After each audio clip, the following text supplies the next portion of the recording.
Hello and welcome back to the main stage here at EPIC34, powered by Intel, of course. We're going to do something a little bit different for the next 45 minutes to an hour or so.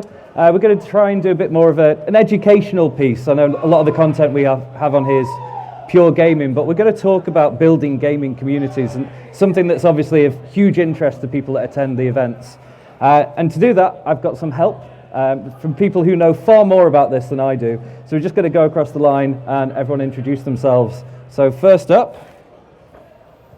We're Blue and Queenie, so we are 6-year Twitch streamers. We've been community focused for the entire of 6 years. Yeah.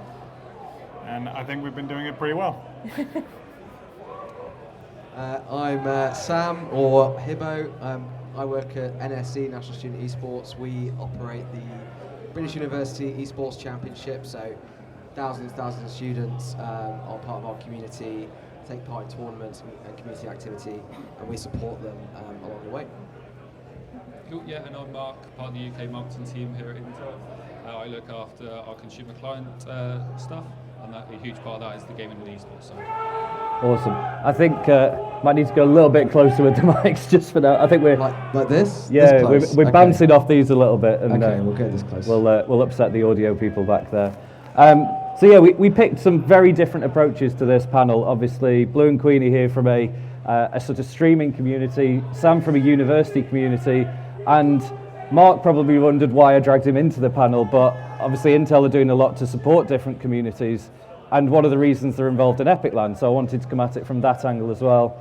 And as much as the panel's mainly about these guys, I'm going to try and contribute a little bit into how events work with that and how the EPIC.LAN community's very much evolved over the last many years. Kicking off, the first question, the first topic I want to cover is getting started. And I think particularly from a streaming point of view, you've been doing this for 6 years. However, I imagine for the first few of those years, there were some very painful streams of 5 viewers and sitting there thinking, why are we doing this? You know, we just want some interaction back from people. And you've obviously powered through that to get to where you are now. But how painful are those early days of starting to build a community? You wanna? There's definitely a painful bit where you're starting out streaming, and you've got to remember that you're playing for fun. And the only way people are going to watch you, or they're going to be joining you, and they want to join your community, is that you're having fun. Yeah. So for the first 6 months or so, we did chug along, but the good thing is there was 2 of us, so we could kind of talk to each other, and we invited viewers to play with us. Yeah. We created unique events for the game that we were playing. Which was at the time, that was DayZ, so we were playing a lot of survival games, we did meetups and stuff like that. We did more community focused than anything else, and I think it's shown, but it was definitely a struggle to get people to engage with you at the start. I think it was more of, we're doing what we love, we're still gaming, we're still playing the games that we knew, and people sort of came to us slowly. It took a very long time, but it slowly built itself up through just, I think, enthusiasm for the game that we were playing. At the time it was DayZ, and I think we really enjoyed it because we knew a lot about the game as well. That's right. Every streamer 6 years ago was more or less the same, and they were afraid to bring viewers into their channel or start a community, because there's a lot of, having a community kind of completely changes the game, and it adds more, and a lot of people are afraid of that. We brought that in and became our core element of our channel. Yeah.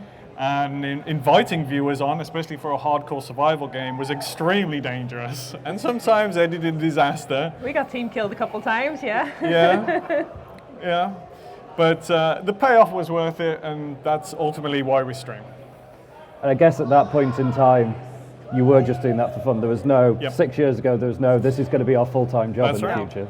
That's right, yeah. We just did it for fun. There's no plan. I think originally we were going to do YouTube, and I wasn't really interested in YouTube. YouTube wasn't really my thing. Simon's more of the video editor, and I'm more of like, I love talking. I love just constantly talking to everybody and anybody, and I was like, right, okay, I'll do Twitch. And then Simon was like, no, we can do it together as not only a hobby, but something we can actually do together, enjoy it, build up ourselves, and we did Yeah. that, and then we- it started growing, just like naturally through, I think, our love of the game, but also our love of streaming, and people kept coming in and just chilling out with us. It was quite nice that way. Yeah, that's right. We found that Twitch was a lot easier to engage with the community than YouTube was, where Yeah. YouTube you just leave comments. Twitch is an instant reply, Yeah. an instant factory, an amazing way to build a community. And ultimately how Twitch does so well is through that instant reaction and that instant replies. So, Just to Sam, like Twitch wasn't part of your strategy for quite a while. So NSE wasn't broadcast for many years, and yet in year one, you went from nothing to hundreds of teams. Like how did you instantly find and grow that community? Obviously the universities are there, but how did you get to them? So we started about 4 years ago, and we're a joint venture between kind of sports business and then BUCS, British University College Sport, and they are the kind of governing body for all inter-university sport competition. And you know, esports kind of enthusiasts at university for years and years and years have been asking BUCS, recognise esports as a sport or a competitive activity, because I want to represent my university in this like highly competitive gaming and esports kind of area. And it was quite fragmented before we then kind of came along and built that. So before you'd have Facebook groups of Southampton's Esports Society Facebook group, and you'd have to go on Facebook and try and find that group. You'd have some Twitter accounts that might be there, but they never really had a home where you could all kind of find it in one space. So firstly, we kind of built it, and then they came to that community. So we built a community platform from the ground up, NSE.gg, and that is very much the kind of, just go there, you sign up, you link to your university, you're in charge of your own pages, your society pages, and that is your home, and then that's supported through kind of a Discord server as well. So, you mentioned hundreds of teams at the beginning. We're now up to 25,000 students on the website. Yeah, don't we know it? And so thanks to support from EPIC Services and our other partners, Cade Wizards, but we've kind of outgrown a lot of that now because of how much it's grown. In terms of teams that compete in the British University Esports Championships, in our winter season this season, we're now at 1,200 university teams. It's bigger than football on campus, which is it's crazy. So it all kind of existed, but it was just fragmented, and all we did was bring it together in a kind of official way that was then supported by BUCS, the universities, and then by brands like Intel as well. That seems like a really good link. Well done.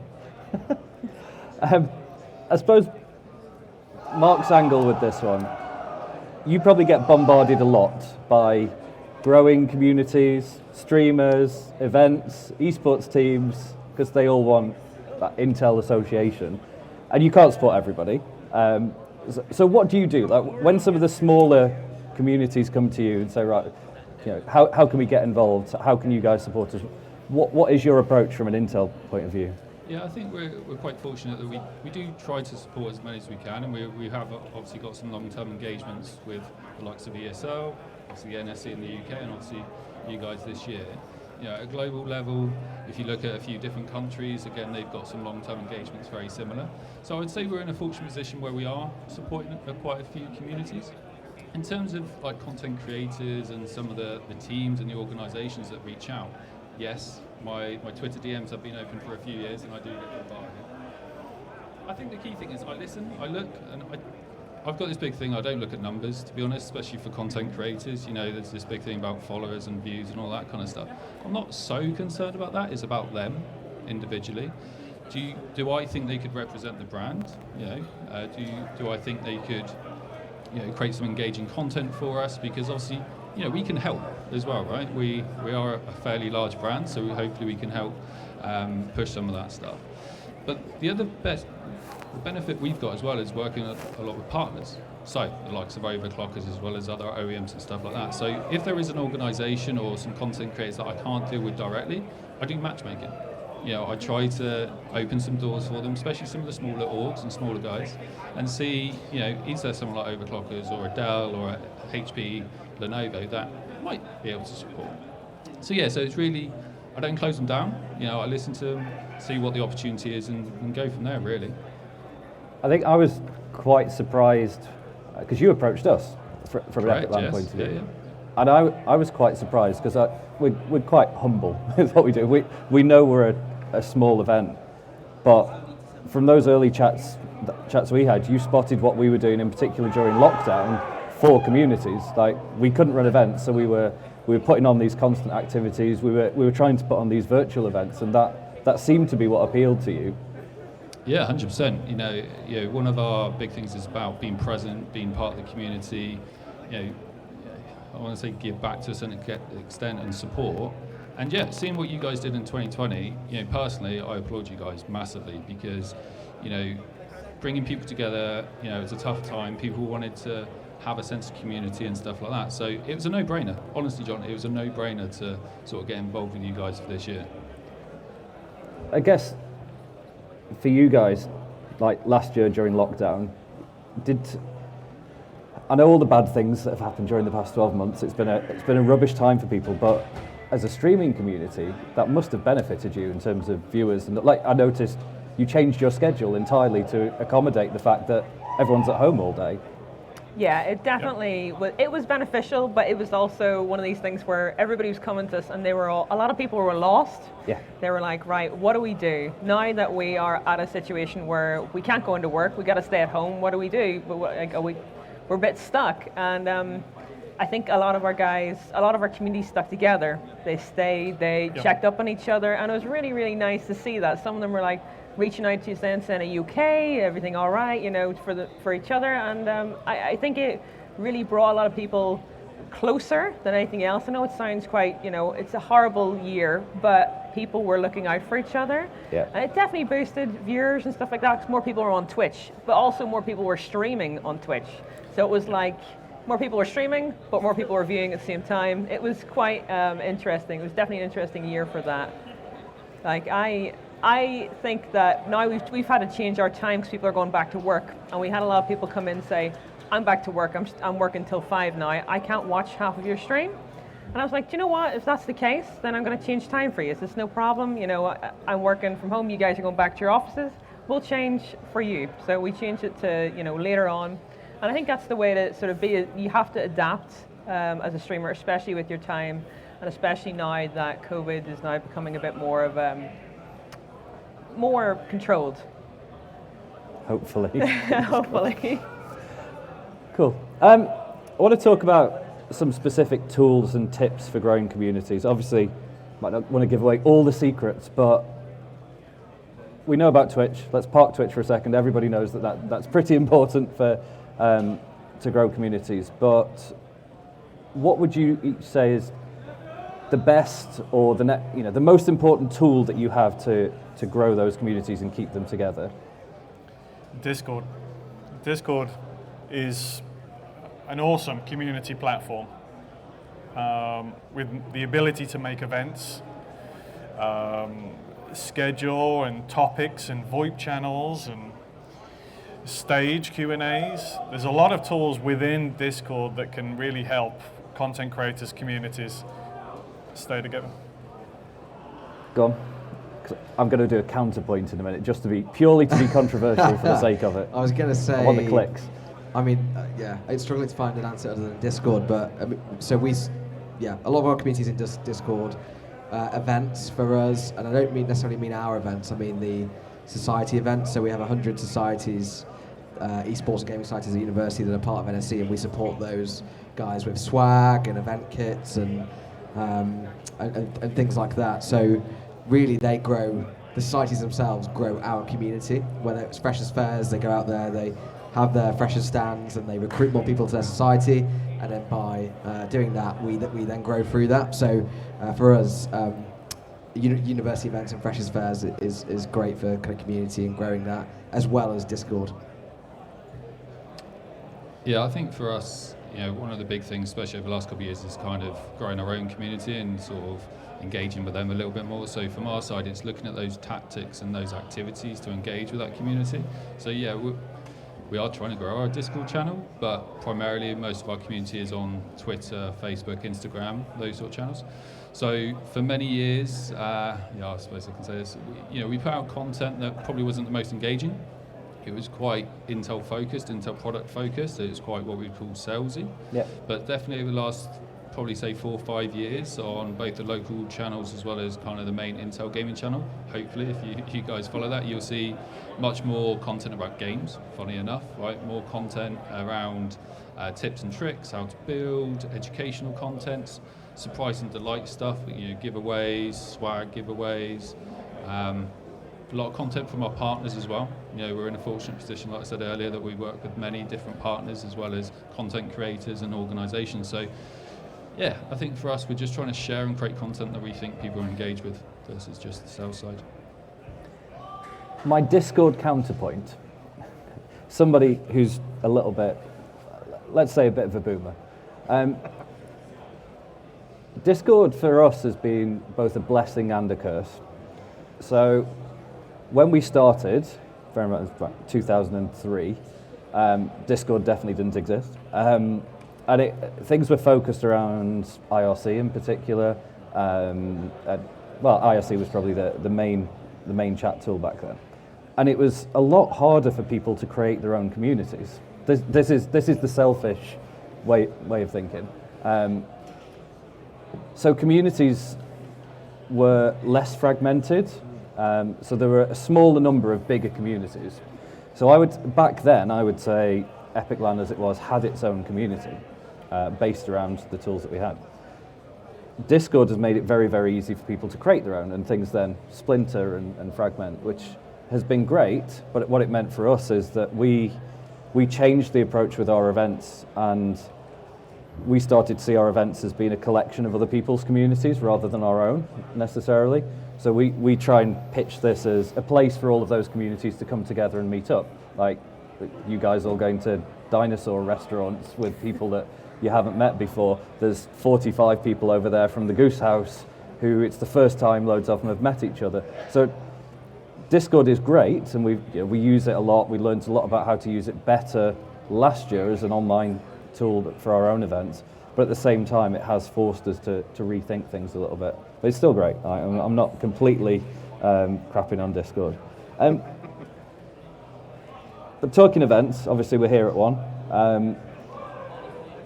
What sort of pre-lockdown, obviously, and now coming back to being allowed to do them again, what role do events play in your communities for growing them, maintaining them, keeping people together? Are they a priority for you, or are they a pain? Like where do they sit with each of you? Events give us the ability to bring our community together. It's okay playing on Discord, on VoIP every night, but when you meet in person, it's totally different. It's such a completely different level of friendship, and it evolves. Yeah. And that's the events that's where events have come in handy for us. Yeah. Yeah. Yeah, for us, so we kind of do 2 major events, major in terms of university scale a year, and they are the kind of ending of the British University Sports Championship, winter split and the spring split, and the importance to the community is it's usually their first time competing on a stage, and it gives them that kind of, wow, I've competed for 8 weeks, I've earned my way to the stage, and here I am with the lights and everything going on, and the broadcast, and people in the audience kind of chanting my name. It gives them that level of experience. Then it also brings all of our partners there to then showcase kind of their products to our community, and for them to then benefit off that as well. And also, universities don't tend to mix with each other, so yes, you'll have a local kind of varsity competition going on, but University of York really isn't going to ever meet Southampton, but actually in our finals they can do. So it's a good kind of meeting of people who you wouldn't usually kind of put in the same room, and giving them the opportunity to do that. Yeah, I think from our side, I started doing this role 4 or 5 years ago, and quite early on I wanted to get to an event. So I think EGX 2016, 2017 was my first event, and for us it was about being there and being present. And I had this big thing, like everyone on our stand had to be an Intel employee. No agency staff, had to be an Intel employee, because we need to listen to the community. We need to be there and actually see, what do they ask, what do they play for, what is their kind of habits and all that kind of stuff. Because, we get a load of surveys, we get a load of insights, we can read stuff on social and stuff, but until you're actually in the middle of it, it's really hard to really know what to do as a brand like Intel. Okay. I'm going to move on from that one because I'm very conscious of time, and I can see somebody highlighting the colours here basically to tell me to speed up, John, because there is another section after this. Don't want to turn this too negative, but there are challenges growing a community, and sometimes bad eggs will creep in, they have to be managed, moderators have to step in. I'm sure we've all had to deal with some pretty bad situations, some just general annoying situations like spam, troll, Discord bots trying to sell you free nitro, and that seems to be the latest one going around. I don't know, how do you tackle the bad eggs within those communities? Whether okay, there'll be some things that are an absolute kicked, banned, you're out. Okay, that's fine. We know about those, but I don't know, what the ones that just drag a community down, like giving off a bad vibe, making it feel like an unpleasant place for everybody else. What do you do? Because you can't just go complete banhammer on everybody because you don't like them. I mean, yeah, I wish I could. Yeah. There's a lot of preventive measures you can do to reduce the amount of bad eggs you get, I'd say. So for us, there's the simple things like rules of your community that you'd outset from the beginning. We have we stole this from Riot, so sorry Riot, but we have our code of conduct it's pretty the same as kind of Riot's, where there's agency in the player, the student, to read through every single line of the code of conduct and tick that you agree with each line. So instead of you just kind of scrolling to the bottom and going, yeah, I'm going to accept that, they're actually having to go through and tick each element of it and hopefully read it. There's also, we have the benefit from our side is they aren't anonymous. They are linked to their university, and we know that they are a student and their name and what university to go to. So in terms of kind of toxicity and any kind of bad behaviour like that, it's very much reduced. When it does come to dealing with them, and it does happen every now and then, we've got rules in place for everyone to see, and then the kind of repercussions of those rules. So if it's anything about kind of using like racist language, for example, they know exactly that they'll be banned for the rest of the season, and they can't compete again. And there's kind of public repercussions there, and it's clear for everyone to see. So I'd say, try and prevent it by putting those measures in place, and also kind of be fairly open about what those kind of punishments or rules may be if they do break those. It annoys me that we have to have that, though. Sorry, but like the fact that we have to talk about punishments when it is a gaming community. It's supposed to be something that people are doing for fun. I know they're a necessity, but the fact that we probably all have Discords where the first thing you see when you get there is rules. It's annoying that it's got to that stage. It shouldn't be there, but I understand why it is. Well, so there's real repercussions for those students. For us, because we're on Twitch, everyone's anonymous. So, and we can't add barriers like terms and conditions when you sign up to our Discord or our Twitch chat or anything like that. So we do kind of put our trust in those people. Yeah. And we have to make sure that our moderators are kind of well orientated on how to deal with and how to spot different levels of trolls. For Twitch, a lot of the quick ones can just be dealt with an easy ban. But for Discord or anything else where it's almost like a manipulation of people or community and malicious attacks, we have to be quite severe and completely cut them off. Yeah. And at the same time, we have to kind of spot when we have community members who are just having a bad day. So we have to go and talk to them, and we kind of believe that, as streamers, we're ultimately the leaders. Yeah. We have to set the tone, and we have to go, okay, well, we're not going to ban this person just because he's upset today for some reason. Yeah. We're going to mute them, and then we're going to talk to them separately and just make sure that they're okay, what's going on. There's usually a reason behind the outburst or acting up, and a lot of it can be solved by just simple Just communication asking. and asking. Right.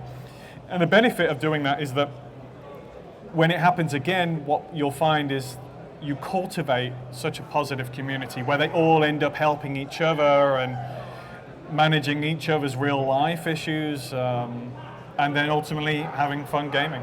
Yeah, I think So it's a little bit more tricky. there's two of us as well, so like sometimes I'll have an approach to something and Simon will have a different approach. I find Yeah. that's quite common.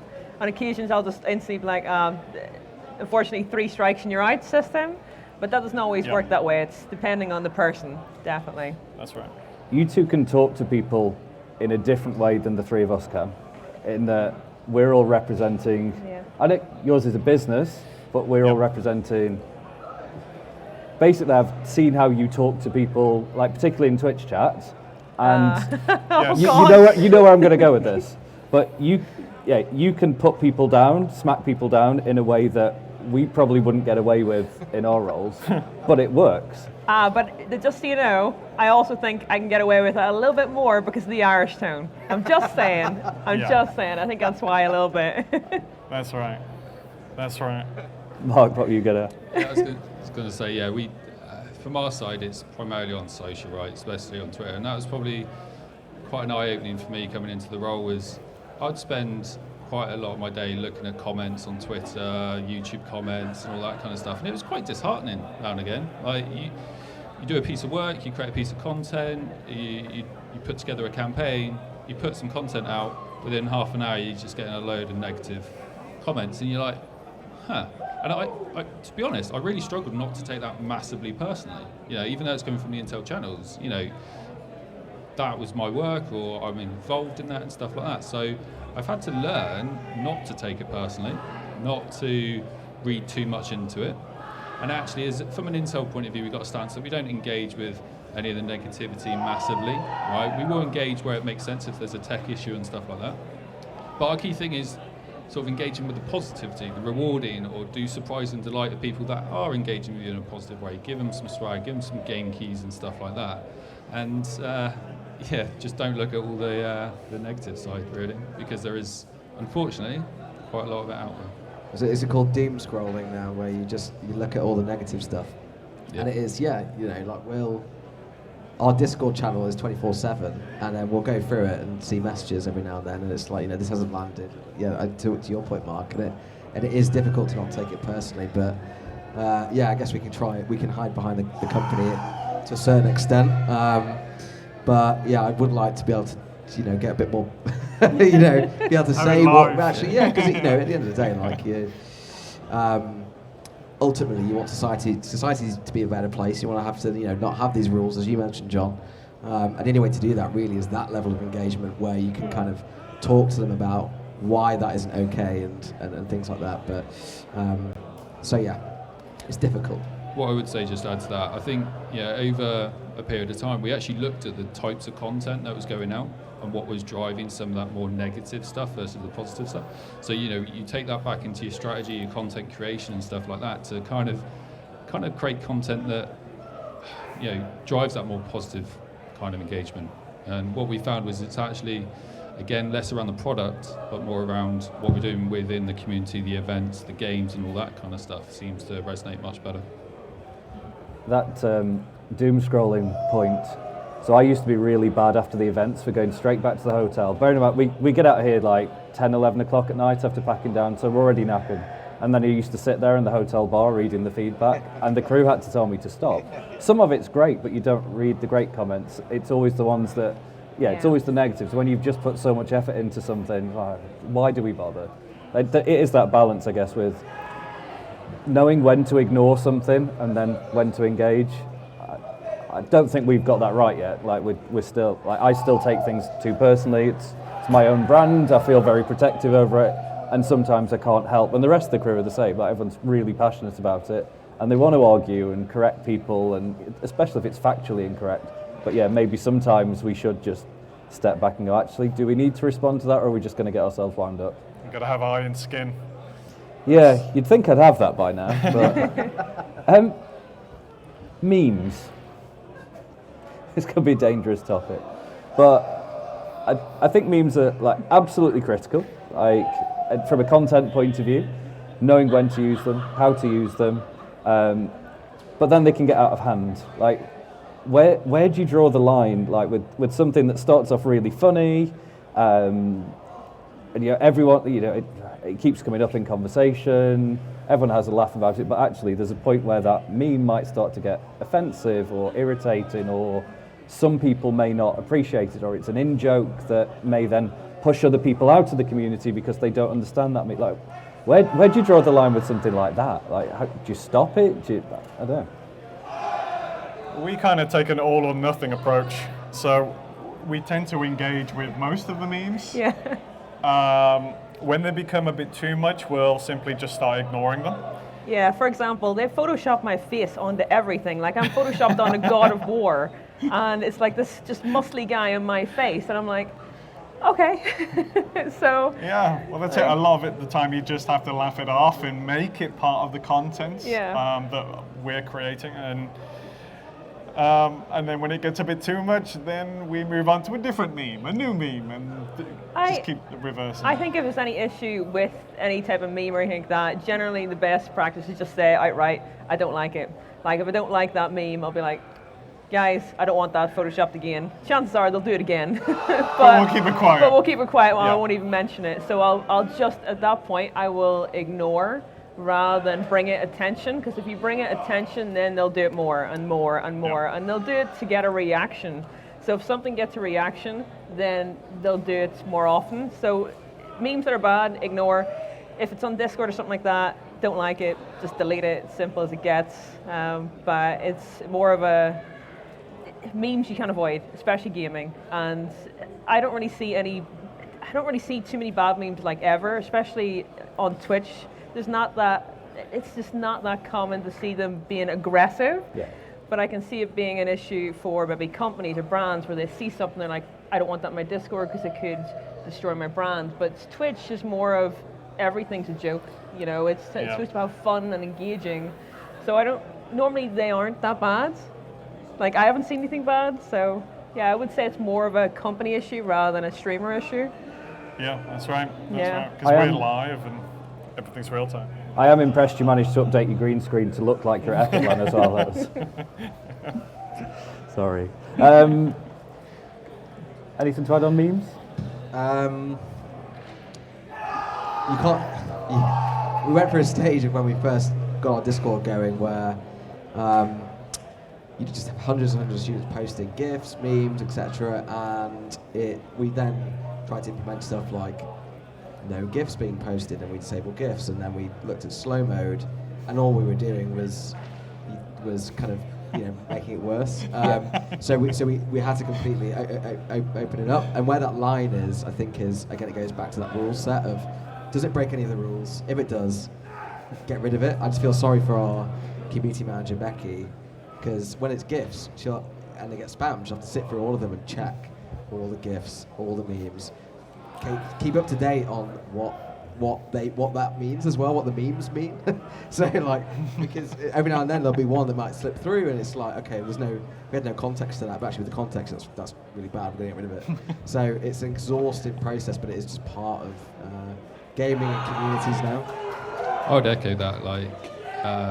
When our communities engage with us on social, you get the odd GIF and stuff, and I have to go to some of our interns, to be honest, going, I've got no idea. Help me out here. Do I engage with this? Do I not engage with this? Do I like this? Do I not? Do I retweet it? It's all that kind of stuff, because it is ever changing. So it's really hard to keep on top of. They have to be explained to me. Liam, our ops manager, the red flag meme that was going around the other week. It's like, I didn't get it, didn't understand it. It was like, yeah, we need to get onto this like right now. Everyone's posted it. It's like, what? I don't get it. But there's a Wikipedia for it, for how memes have been created. There's a Wikipedia. So if you're ever in doubt, Google the Wikipedia for memes, and that'll help you out. If we're all showing our age here, kind of. Where we just don't get it. But yeah, it's part. Nobody gets it. That's the trick. That's it. Yeah. No one's in on the joke. Yeah. Another thing you've done, certainly from the GIF and the image span, you've just created a place where people can dump that. your images, your Yeah, GIFs channel, that's just right. we're going to accept it, but actually we're going to siphon it off from the useful conversation, put it all in there, like have your own way, but the rest of the chat's for this. And that seems to work quite well. Bottleneck it, yeah. Yeah. The other one that I'm never sure with, which affects a lot of esports streams, is Twitch copy pasta. Like, again, part of me is thinking, ooh, engagement stats, great. Loads of people are talking in the channel, but it's not useful chat. And again, if you're there to watch a particular match and you want to know what's going on in the match and ask people what's the score, is it a best of 3, best of 5, and you've just got walls of spam. Again, what do you do with that? I mean, the real world example is just like football chants, really, isn't it? And it's if it's not interrupting, I guess, the stream and like from our side of the finals, for us we treat it as team chants almost, and showing support for their teams. But if people can't have a conversation within there about the game, then we'll look to reduce that or let someone have one copy pasta, but they can't post it again for the next 2 or 3 minutes. So yeah, it's just the same as football chants as we see it. But I never thought of it that way, actually. Yeah,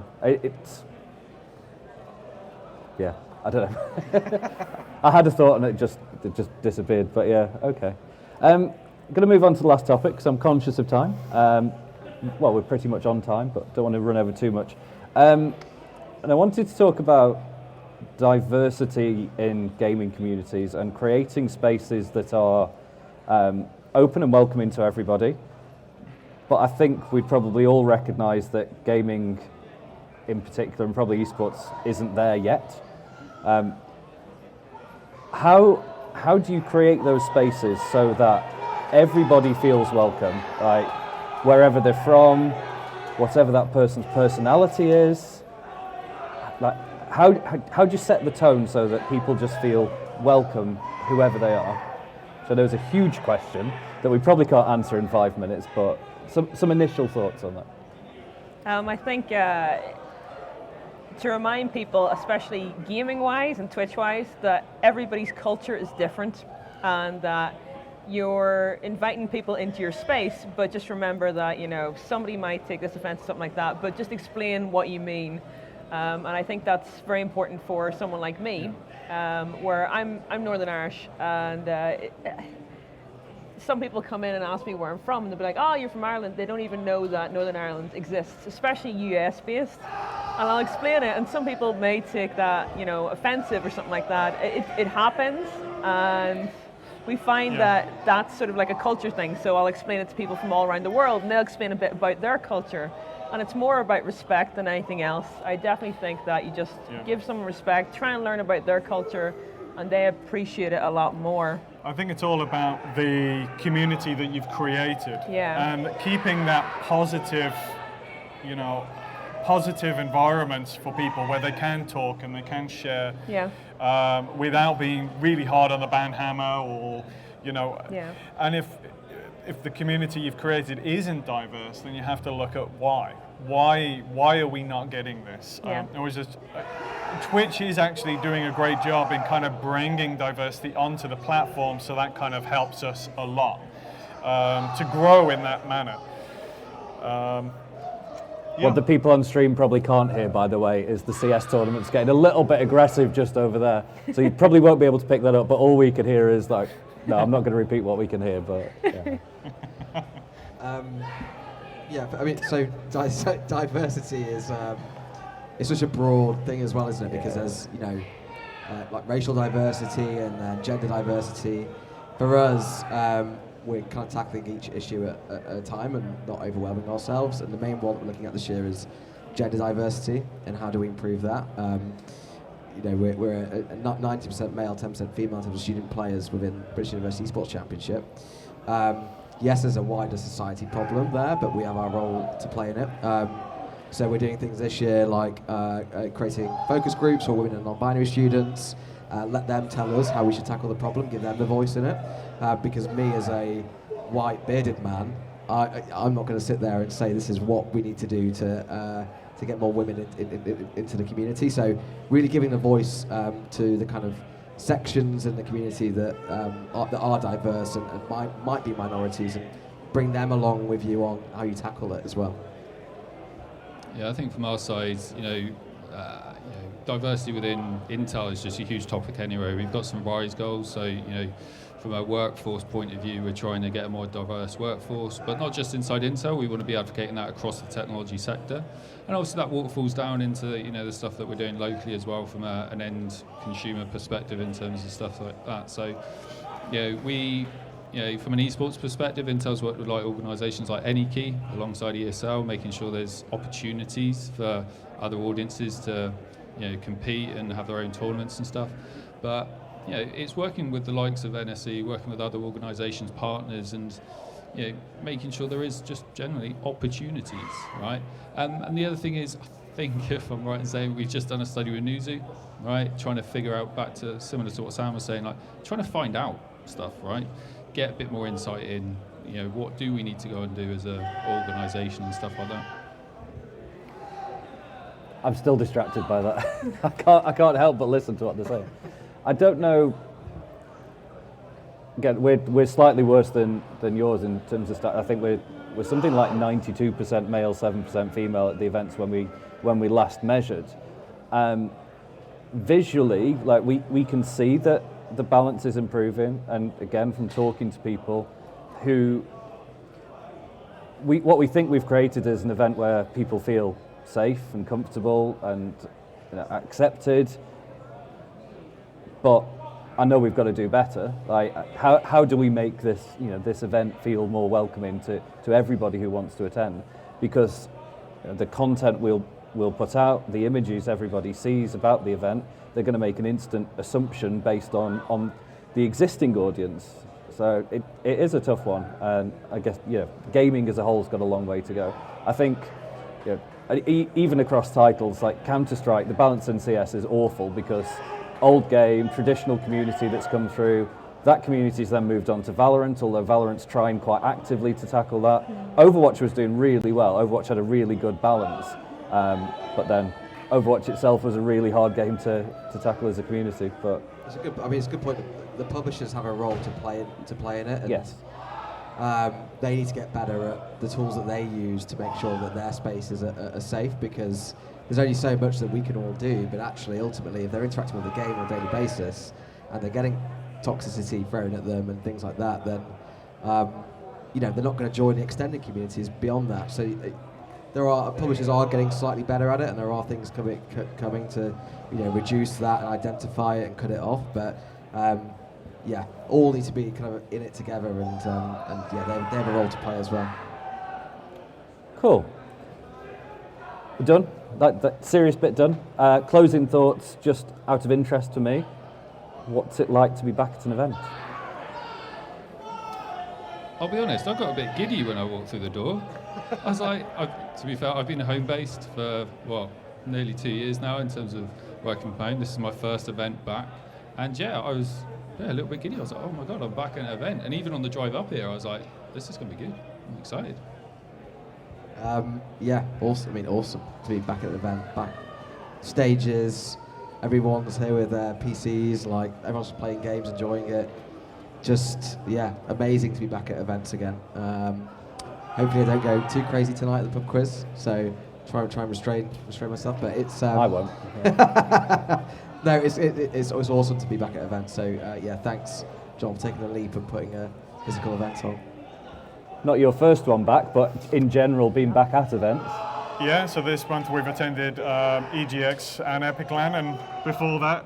I was away last week as well, a different one. Before that we were 19 months, I think we worked it out, was the last time we actually went to a gaming event, so it's been... do you know what it is? It's not that it's lonely as such, it sort of is. I feel weird saying that because there's the two of us, but it does feel lonely where it's like, right, I haven't actually got that, physical contact. I haven't seen everybody who I always go to events at, and some people, were a bit cautious, and I enjoy this. I've seen so many people I haven't seen in like years, and it's nice to get out and finally be able to be like, right, okay, do you know what? I haven't seen you before. I'm going to meet you at this event, and we've met a couple of our mods today as well already, and we were like, I haven't seen you ever. You've been a mod for me for 1.5 years, and I have never met you in person. I finally get to meet you today, and it's honestly a pleasure. I'm really happy to be back, and thanks for inviting us to the event because it's really nice to be out and seeing everybody again.